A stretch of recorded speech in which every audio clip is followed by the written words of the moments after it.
Bumuhos ang suporta ng mga UBJP supporters sa proclamation rally ng mga kandidato sa bayan ng Buldon, Maguindanao del Norte ngayong araw.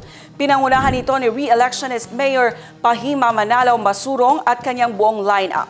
Buong suporta din ang kasalukuyang administrasyon ng Buldon kay Maguindanao del Norte gubernatorial candidate Datu Tukaw Mastura at Vice Gubernatorial candidate Datu Marshal Sinswat.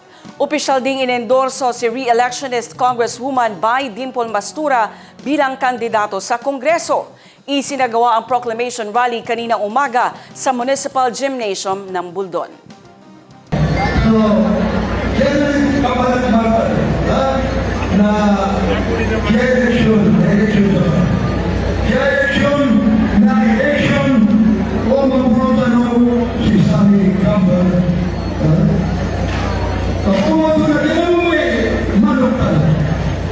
Si CM